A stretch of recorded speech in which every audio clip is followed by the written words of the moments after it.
November 1st, 1396. St. Paul's Cathedral in London bathed in the shimmering glow of hundreds of dancing candles.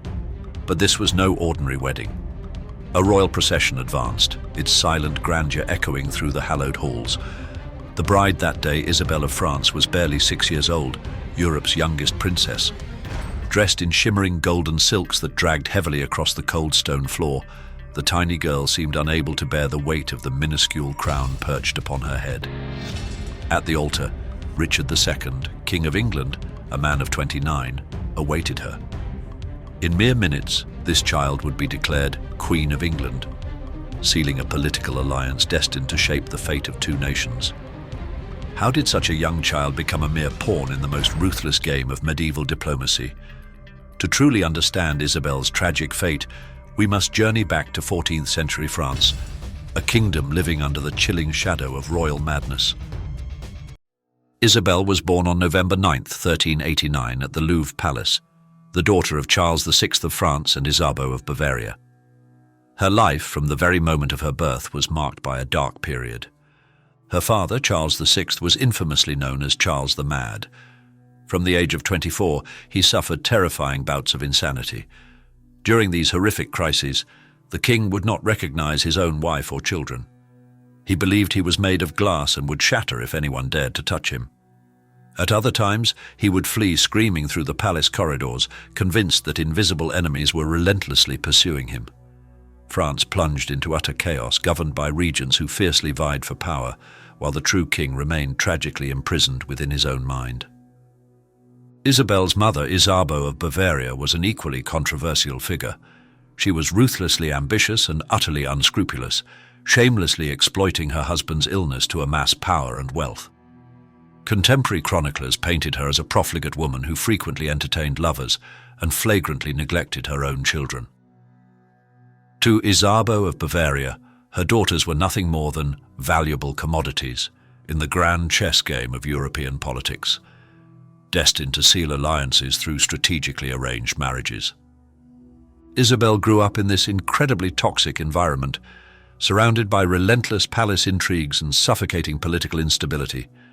France was torn apart by the 100 Years' War against England, by bitter conflicts between the Armagnacs and Burgundians, and by the devastating consequences of royal madness. For a sensitive child, witnessing her father's harrowing crises and her mother's chillingly calculated coldness created deep psychological traumas that would haunt her throughout her entire life. This is a hidden side of history rarely mentioned, a heartbreaking truth about royal childhoods. In 1396, when Isabelle was still just 6 years old, a diplomatic opportunity arose that would irrevocably alter her destiny. Richard II of England, after years of grueling war against France, desperately sought peace to consolidate his internal power. He had recently lost his first wife, Anne of Bohemia, and was in dire need of a new marital alliance that would bring both political and financial stability. The French councillors, led by the Duke of Berry, immediately recognized the English request as a golden opportunity. They proposed the marriage between Isabelle and Richard, offering in return a colossal dowry of £800,000 and a 28-year truce. For France, already bankrupt from years of relentless warfare, this was an undeniable, indeed an irrefutable opportunity to purchase peace through the profound sacrifice of a child. The negotiations dragged on for months, conducted with the chilling detachment of commercial transactions. French and English ambassadors debated the terms as if Isabelle were merely livestock being haggled over in a marketplace. Her tender age, considered exceptionally young even by medieval standards, became a contentious point of debate. Some English councillors argued it would be far better to wait until she turned 12, an age considered suitable for consummating matrimony. But Richard II was in a state of utter desperation. He faced escalating internal rebellions, devastating financial woes, and the constant looming threat of deposition. French money and external peace became paramount, overriding any consideration for the bride's tender years. In October 1396, the terms were finally sealed. Isabelle of France would be delivered to England as a political gift, a child sacrificed upon the altar of royal diplomacy. Isabelle's farewell from her French family was a meticulously orchestrated spectacle designed to awe and impress the English ambassadors at the Louvre Palace. Charles VI, in one of his rare moments of heartbreaking lucidity, blessed his tiny daughter with tears streaming down his face. Isabeau of Bavaria, however, displayed her characteristic chilling coldness, treating the separation as nothing more than a highly profitable business deal. Little Isabelle did not fully grasp the profound reality of what was unfolding. To her, the journey to England was merely an adventure, perhaps a temporary one. She brought with her only a few cherished toys, her favorite dolls, and a small pet dog that had been her sole companion at the Louvre. The massive French retinue that accompanied her included hundreds of nobles, countless servants, and a special guard force assigned to protect the treasure being transported. The arduous journey from Calais to London stretched for several weeks, punctuated by lavish, grand ceremonies in every English city they traversed. But Isabelle, utterly exhausted and overwhelmed by the excessive pomp, frequently burst into tears, pleading to go home. The image of this tiny girl, clad in a lavish bridal gown, weeping and begging to return home, truly touches the heart of anyone witnessing it, starkly highlighting the innocence and fear of childhood juxtaposed against the ruthless harshness of politics. Richard II spared no expense in preparing a lavish wedding in London. St. Paul's Cathedral was sumptuously decorated with a tapestry of French and English fabrics, symbolizing the hoped-for union of the two kingdoms. Richard II, at 29, was widely considered one of Europe's most refined men, a passionate lover of arts and literature. He had deeply cherished his first wife, and the prospect of marrying a mere child visibly discomfited him. But the relentless demands of politics utterly transcended any personal considerations. Throughout the solemn ceremony, Isabelle remained profoundly silent, clearly intimidated by the overwhelming grandeur of the event. The Archbishop of Canterbury himself had to kneel down to place the wedding ring onto her tiny finger, while she simply looked around, searching for familiar faces that were no longer there. When finally declared Queen of England, she displayed no joy, only a deepening confusion and an escalating fear. Isabelle's life at the English court was initially shielded by the circumstances of her tender age. Richard II, though undeniably driven by political expediency, treated her more like a cherished daughter than a wife. He provided her with French tutors, allowed her to maintain her native customs, and ensured she was raised with all the dignity due a royal. Isabelle was granted her own lavish apartments at Westminster Palace, a private manor house, and a retinue of devoted servants solely dedicated to her well-being.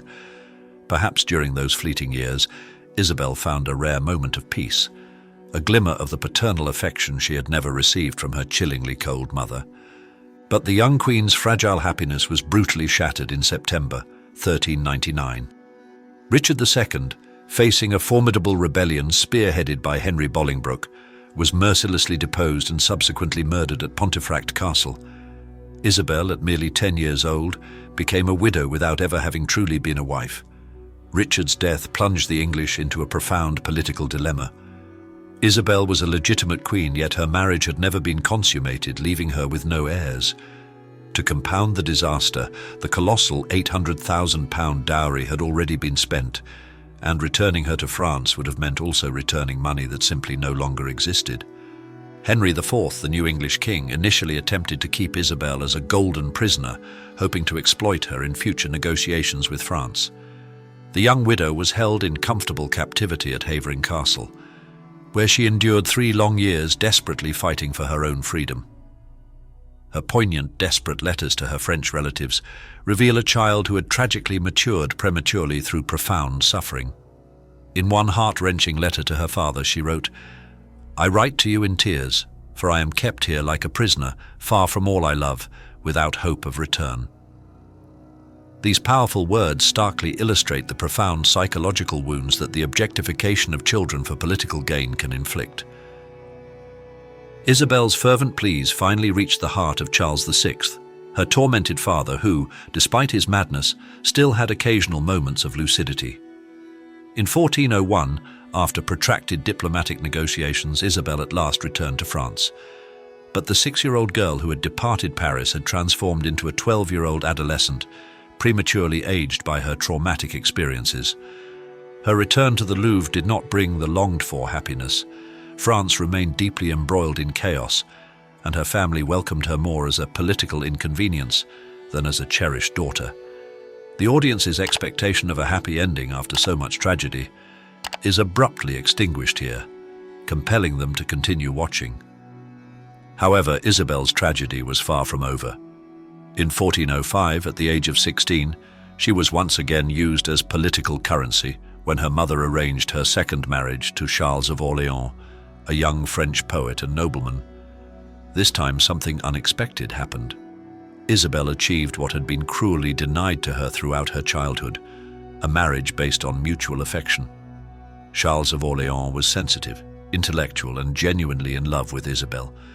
The couple found profound happiness in the arts, in poetry, and in a love that blossomed beautifully despite the surrounding political turmoil. Isabel finally experienced what it meant to be loved for herself, not merely for her value as a negotiating pawn. This was a rare aha moment in her tragic life, powerfully demonstrating how the strength of love can blossom even in the most unforgiving circumstances. But this fleeting happiness was once again tragically short-lived. In 1407, Charles was captured by the English at the Battle of Agincourt and spent a harrowing 25 years as a prisoner in England. Isabel, effectively a widow once more, retreated back into solitude and dependence on the French royal family. Life had twice over cruelly robbed her of the chance to love and be loved. In the years that followed, Isabel lived a discreet life at the French court, dedicating her time to charity and the arts. Her poignant experience as England's child queen had bestowed upon her a unique and insightful perspective on politics and diplomacy, knowledge she discreetly used to advise other members of the royal family. In 1409, Isabel gave birth to her only daughter, Joan of Orléans, a child who would grow up never knowing her father. Motherhood brought her some solace, but also the bitter irony of knowing that her own daughter would likely face the exact same fate, being used as a political instrument in arranged marriages. Isabelle of France died in 1409 at the tragically young age of 20 from postpartum complications. Her entire life had been utterly dominated by the political needs of others.